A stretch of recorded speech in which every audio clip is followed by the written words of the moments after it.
Hello children and young people, welcome to today's video where I am going to be teaching you my 3 top tips on how to stop an argument. So if you are someone who frequently finds yourself getting into rows and arguments and fights and you would like to stop that from happening, then just keep on watching.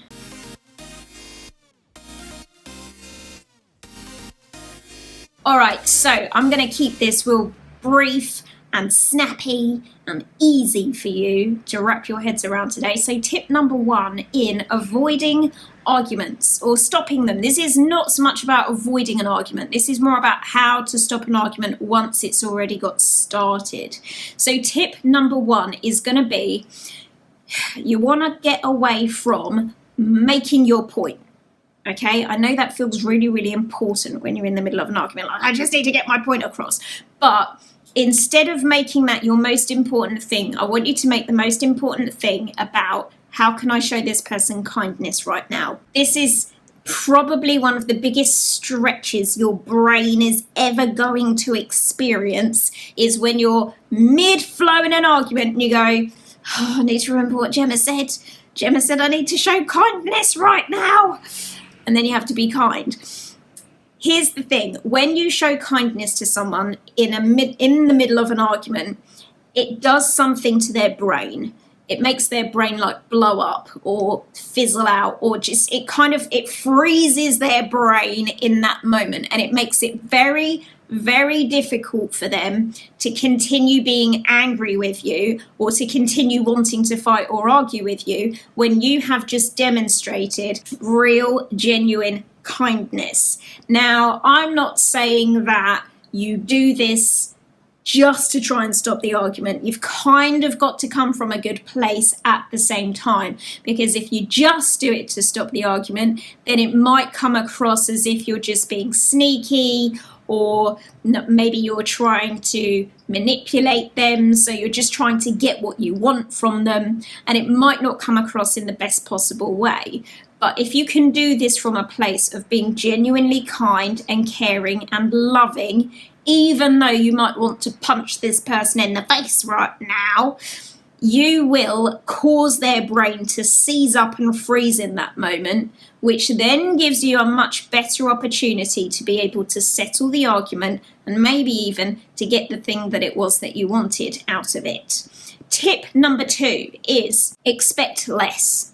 Sometimes we get into arguments because we have an expectation of someone else. That means that we either want something from them, or we believe that they should be doing something for us. We believe that they should be behaving in a particular way. It's when we have an idea about how they should be and then they don't do that.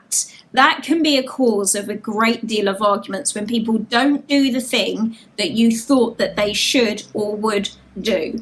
So when you expect less, when you don't think that way in quite so many situations, then actually it gives you more opportunity to not get disappointed quite so often.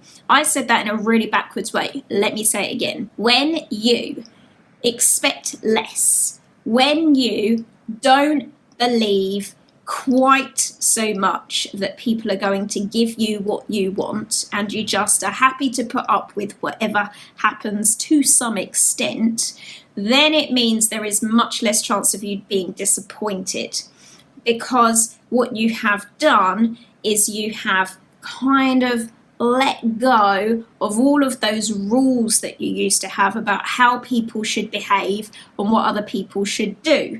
If instead people behave the way that they were always going to, then it doesn't have to bother you in the same way anymore. So that is my second tip, is expect less. Like, loosen up the rules around what you think other people should or shouldn't do and what they should or shouldn't give you. And the third thing is, give yourself time out.